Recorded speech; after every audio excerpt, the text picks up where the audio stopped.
Hello friends, आज हम start करने वाले हैं एक नया चैप्टर जिसका नाम है डिटर्मिनेंट। तो आज हम करने वाले हैं डिटर्मिनेंट।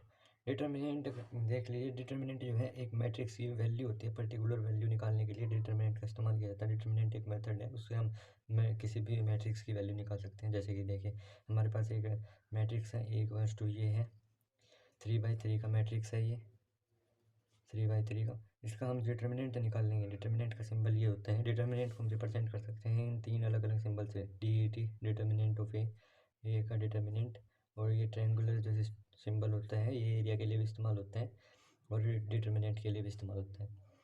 तो डिटर्मिनेंट जब हम 2/2 का डिटर्मिनेंट हमेशा स्क्वायर मैट्रिक्स का ही निकलता है। डिटर्मिनेंट हमेशा स्क्वायर मैट्रिक्स का ही निकलेगा। जो भी स्क्वायर से अलावा जितनी मैट्रिक्स हैं उनको हम डिटर्मिनेंट फाइंड नहीं कर सकते।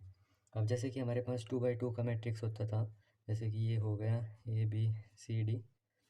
तो जब हम इसका डिटर्मिनेंट निकालेंगे तो वो किसके इक्वल आ जाएगा? वो आ जाएगा AD माइनस BC के इक्वल। ये आ जाता था हमारा डिटर्मिनेंट। ठीक है, इनकी मल्टीप्लाई हो जाती थी। यहाँ पे जो है डिटर्मिनेंट कैसे निकलेगा? हर एक या तो हम एक रो में लेंगे, ऐसे ही एक एक टर्म को सिलेक्ट करेंगे और इसका डिटर्मिनेंट इस वाली रो जो अगर हम इस रो में चलेंगे या फिर कॉलम वाइज, एक पर्टिकुलर रो में चलना है, एक पर्टिकुलर कॉलम में चलना, कोई इसमें भी चल लो। हम चल रहे हैं यहाँ पे जैसे कि रो वाइज, तो ये वाला एलिमेंट इनटू इन दोनों का वही वाला सिस्टम जो हमने इसमें स्क्वायर में करा था वो माइनस, क्योंकि मैंने तुम्हें पहले ही बताया था कि अगर स्क्वायर ब्रैकेट है तो यह वाली पोजीशन पॉजिटिव या नेगेटिव या पॉजिटिव या नेगेटिव या पॉजिटिव या नेगेटिव या पॉजिटिव या नेगेटिव या पॉजिटिव ऐसे चलता है। ठीक है, तो ऐसे करके हम इसका डिटर्मिनेंट निकाल सकते हैं। आ जाता है हमारे पास माइनर। माइनर को हम रिप्रेजेंट करते हैं MIJ से।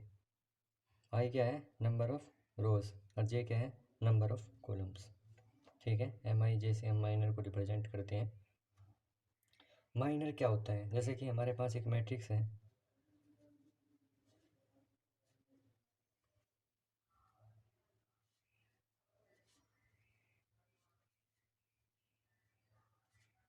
ये हमारे पास एक मैट्रिक्स है। इस मैट्रिक्स में जो हम माइनर निकालेंगे तो माइनर क्या आता है? देखो, माइनर ऑफ A, इस वाली पोजीशन का माइनर क्या होगा? M1 का माइनर क्या होगा?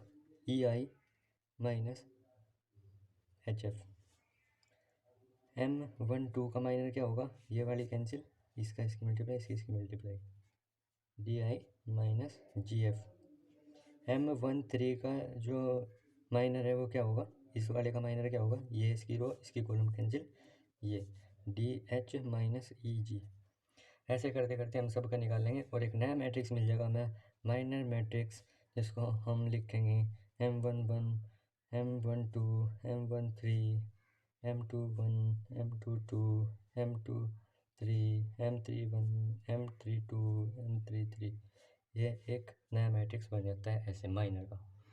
यही काम होगा हमारे पास में क्या? कोफैक्टर का। कोफैक्टर क्या होता है? कोफैक्टर होता है, जैसे कि कोफैक्टर को हम रिप्रेजेंट करेंगे AIJ से। ठीक है, AIJ, IJ क्या है? पोजीशन रिप्रेजेंट करेगा। तो यहाँ पे भी हमारे पास मान लिया हम एक मैट्रिक्स ले लेते हैं, यही हमारे पास एक मैट्रिक्स है। तो इसका हम क्या करने वाले हैं? कोफैक्टर में आ जाएगी माइनर ही की। कोफैक्टर का हमारे पास फॉर्मूला क्या होता है? -1 की power I plus J into minor, जो माइनर आया है उस प्लेस का वो। तो अब इसका जो है कि वो मिल जाएगा हमें, कोफैक्टर का ये मिल जाएगा A11, A12, A13, A21, A22, A23। ऐसे करते करते ये हमारे पास 3/3 का एक कोफैक्टर का मैट्रिक्स मिल जाएगा। ठीक है भाई। Properties of determinant.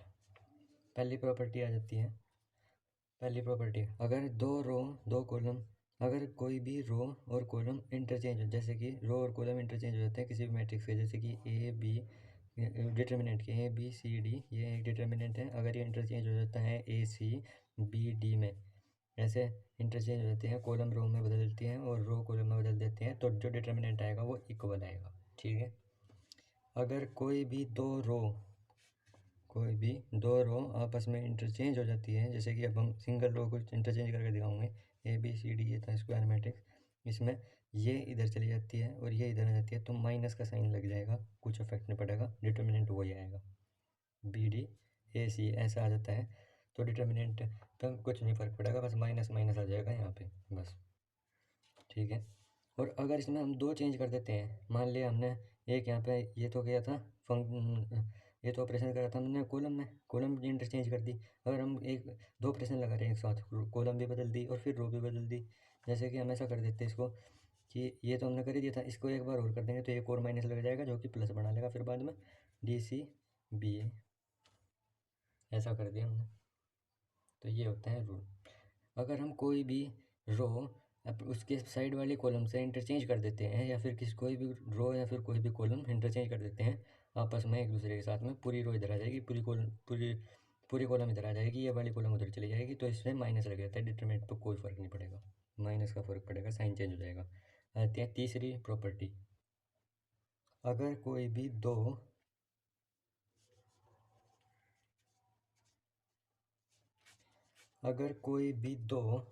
रो या फिर या तो ये दोनों की दोनों कोई, या फिर ये दोनों की दोनों, मतलब कि कोई भी दो एडजेसेंट रो या कॉलम सेम आ जाती हैं, तो मैट्रिक तो डिटर्मिनेंट क्या आएगा, जीरो। चौथी प्रॉपर्टी, अगर कोई भी रो फुल रो या फिर कोई भी फुल कॉलम जीरो आ जाती हैं, तो डिटर्मिनेंट जो आएगा जीरो। प्रॉपर्टी नंबर 5, जैसे कि आ जाता है, हम किसी भी डिटर्मिनेंट में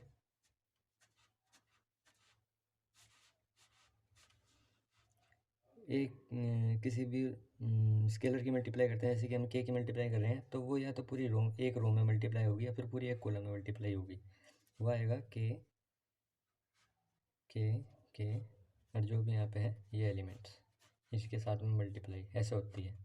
फर्स्ट या तो हम किसी भी मतलब एक रो या फिर पूरी एक कॉलम में मल्टीप्लाई होगा, बल्कि मैट्रिक्स में क्या होता है जो हम यहाँ पे पूरे ये इसके ले रहे हैं, इसके पूरे की हर एक एलिमेंट में 9 के 9 एलिमेंट में हो जाएगा, जैसे कि 3/3 का मैट्रिक्स है, तो इसमें 9 के 9 एलिमेंट में मल्टीप्लाई हो जाएगी के में और के की, बल्कि इसमें जो होगा वो 3 में होगा, और जब हम इसमें से कॉमन लेंगे तो भी एक में से ही लिया जाएगा, और उसमें बल्कि सारे के सारे मैट्रिक्स में जाता है। डिटर्मिनेंट वाले केस में क्या होगा कि एक रो में से ही कॉमन लिया जाएगा, और जब मल्टीप्लाई होगी तो पूरी एक रो में ही होगी या फिर पूरी एक कॉलम में ही होगी, ठीक है।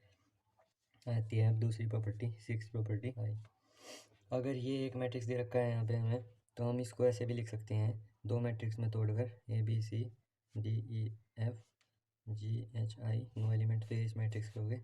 दूसरे एलिमेंट में अगर इन दोनों इन वाले टर्म में प्लस है तो प्लस, माइनस है तो माइनस, और A B C X Y Z G H I, इसको हम ऐसे भी लिख सकते हैं।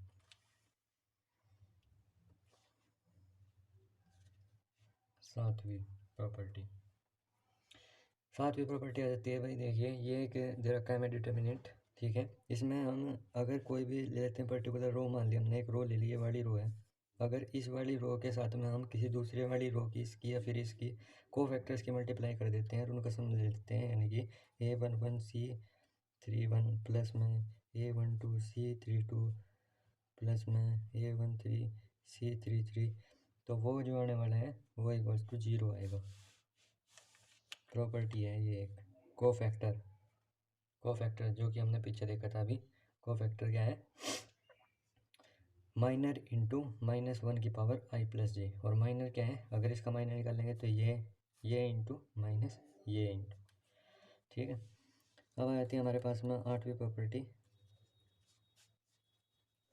जो इस वाले जो इसका डिटर्मिनेंट आ रहा होगा ना, मान लिया ये एक मैट्रिक्स था, इसका जो डिटर्मिनेंट निकाला हमने ये है, और अगर हम इसको ऐसे निकाल लें C11 इसका कोफैक्टर की मल्टीप्लाई करें, इसी के कोफैक्टर की मल्टीप्लाई करें इसमें, तो प्लस में A12C12 प्लस में A13C13, तो वो इसके डिटर्मिनेंट के इक्वल आएगा। ऊपर क्या आ रहा था, दूसरी रो का ले रहे थे कोफैक्टर, तो जीरो आ रहा था, इसमें क्या होगा, डिटर्मिनेंट के बराबर ही आएगी ये एक प्रॉपर्टी।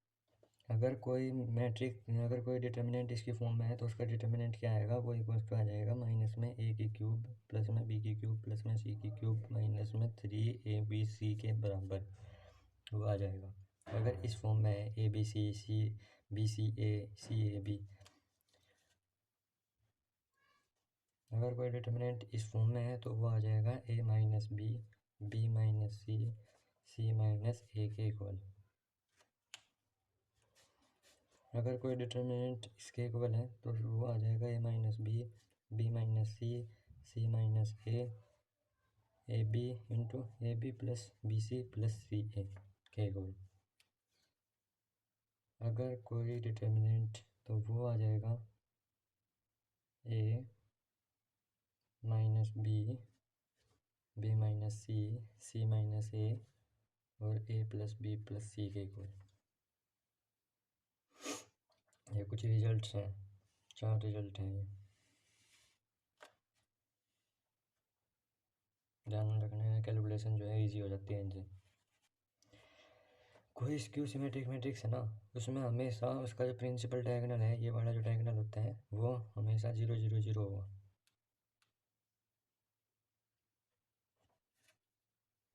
अगर कोई स्क्यू सिमेट्रिक मैट्रिक्स है और वो ओड टर्म्स में है तो उसका डिटर्मिनेंट निकालना। ओड टर्म्स मतलब कि 3 इंटू 3, फिर आगे जाकर 5 इंटू 5, इन टर्म्स में है तो उसका जो डिटर्मिनेंट आएगा वो 0 आएगा।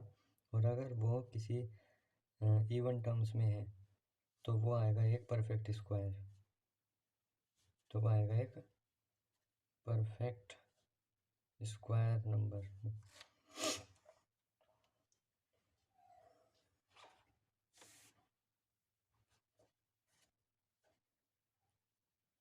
डिटर्मिनेंट ऑफ यूनिट मैट्रिक्स क्या आएगा 1, और डिटर्मिनेंट ऑफ नल मैट्रिक्स वो आएगा 0।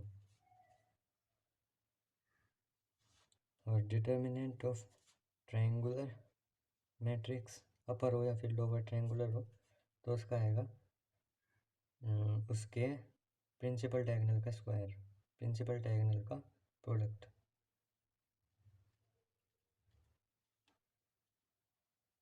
डायगोनल के एवरी एलिमेंट का product. Diagonal matrix, determinant of diagonal matrix में भी यही होगा क्या, इसके डायगोनल के सारे एलिमेंट्स का product of every element of diagonal के बराबर आ जाएगा determinant. If delta dash is the determinant of cofactor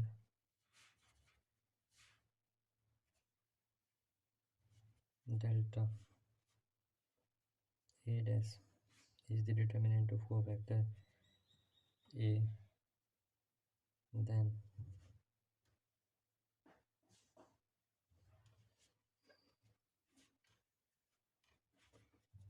a dash equals to में a का स्क्वायर आ जाएगा, जहाँ पे a जो है वो इक्वल्स टू है क्या, वो है a1 a2 a3 b1 b2 b3 c1 c2 c3। और a डैश क्या है a1 a2 a3 b1 b2 b3, ये कोफैक्टर्स हैं लेकिन इन टर्म्स के b1 का b कैपिटल B1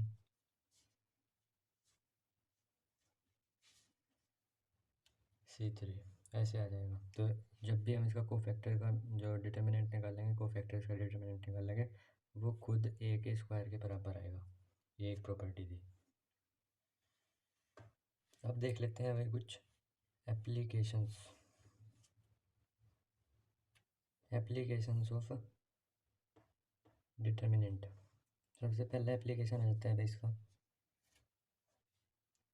कि एरिया ऑफ ट्रायंगल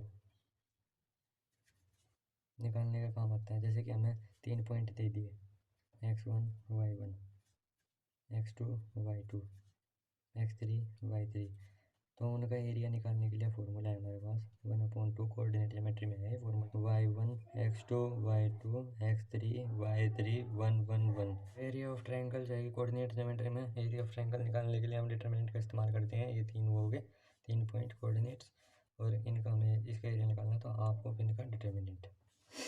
दूसरा जो है कि इसका एप्लीकेशन है condition of collinearity of 3 points. Condition of collinearity of 3 points. जैसे कि अब हमारे पास 3 पॉइंट है x1 y1 x2 y2 x3 y3। तो कंडीशन ऑफ कोलिनियरिटी क्या होता है? डिटर्मिनेंट, यानी कि 3 पॉइंट है, इनमें तो कुछ एरिया रहता है, इसमें कोई एरिया नहीं आएगा, जीरो आ जाएंगे जब सिंपल एक लाइन में है। तो इसका मतलब जो डिटर्मिनेंट है वो आ जाएगा इनका x1 y1 1 x2 y2 1 x3 y3 1, ये आ जाएगा 0। तीसरा एप्लीकेशन जो आता है इसका equation of A line passing through 2 points.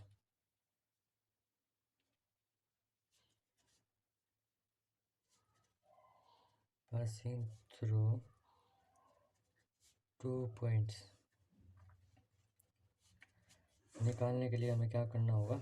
जैसे कि हमारे पास 2 पॉइंट है x1 y1 x2 y2, तो हमें इक्वेशन निकालने के लिए क्या करना होगा? हम पुट करेंगे इसमें x y, ये हमें वेरिएबल ले लिए, 1 x1 y1 x2 y2, ये हमें इक्वेशन दे देंगे लाइन की इक्वल्स टू 0। अब हम देख लेते हैं क्रेमर्स रूल।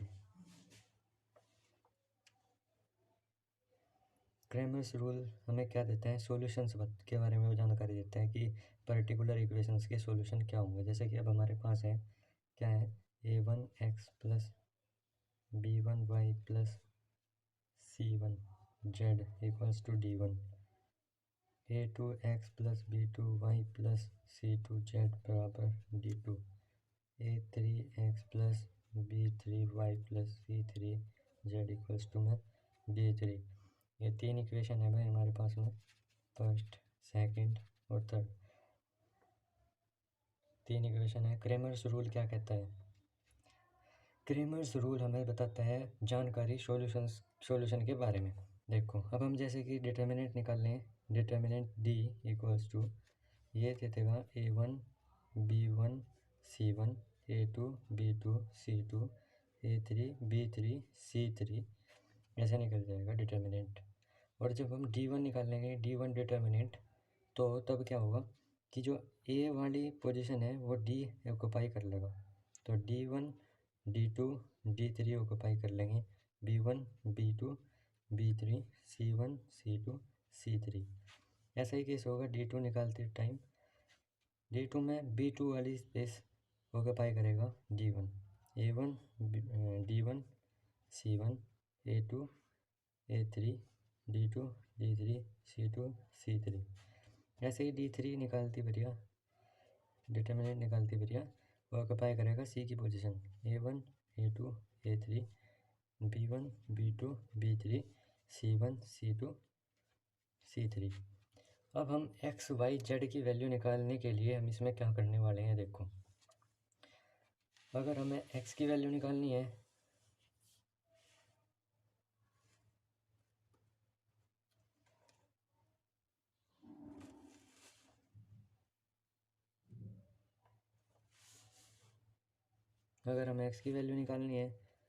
तो क्या करेंगे, d1 upon d2, d1 upon simple d।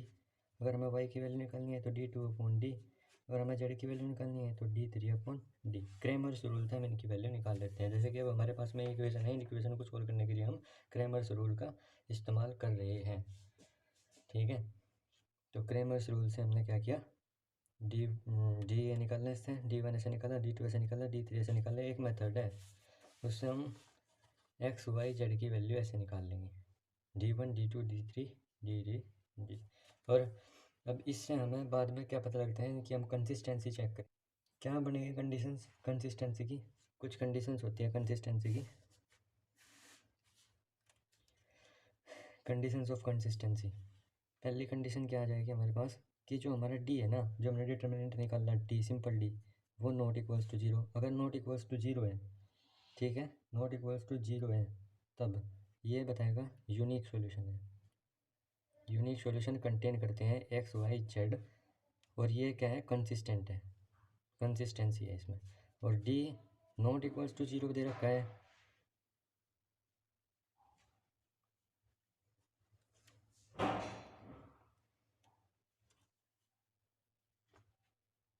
D1 equals to D2 equals to D3 equals to zero दे रखा है, तो क्या आ जाएगा, ट्राइवियल सॉल्यूशन कंटेन करता है, रियल सॉल्यूशन कंटेन करता है। तीसरा आ जाएगा D equals to zero, determinant D का जीरो आ जाएगा, और ये सारे के सारे जो हैं कोई सा भी जीरो नहीं है, D3 कोई सा भी जीरो नहीं है, तो क्या होगा, नो सॉल्यूशन, इनकंसिस्टेंसी है, इनकंसिस्टेंसी आ गई, नो सॉल्यूशन। ये 4 पॉइंट है, याद रखना पड़ेगा, नो सॉल्यूशन, इनकंसिस्टेंसी, इनकंसिस्टेंसी। चौथा जो है टी इक्वल्स टू जीरो है, और ये सारे जो है इक्वल्स टू जीरो है। इस वाले केस में क्या होने वाला है कि इनफाइनाइटली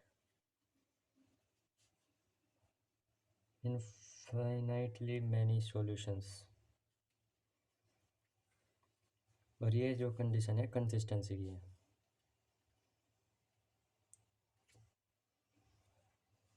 जब डी दो चीज़ें हैं, जब डी जीरो के इक्वल नहीं आएगा, दो केस हैं इसके, यूनिक सॉल्यूशन होगा या फिर ट्राइवियल सॉल्यूशन होगा। ट्राइवियल सॉल्यूशन यानी कि सारे के सारे होगा जीरो, एक सॉल्यूशन है, और यूनिक सॉल्यूशन एक्स का कुछ है, वाई का कुछ है, जेड का कुछ है, एक यूनिक सॉल्यूशन है तीनों का। अगर D not equals to zero यानी कि नो सॉल्यूशन, अगर ये जीरो के इक्वल नहीं है तो नो सॉल्यूशन, इनकन्सिस्टेंसी है। अगर डी इक्वल्स टू जीरो है ना, और ये सारे के सारे भी इक्वल्स टू जीरो है, तो infinitely many number of solutions हैं इनके, तो वहाँ पर आ जाती है कंसिस्टेंसी। जब सॉल्यूशन मिल रहा है तो कंसिस्टेंसी, नहीं मिल रहा है तो इनकंसिस्टेंसी। ठीक है, तो इतना ही था भाई ये चैप्टर। Thank you.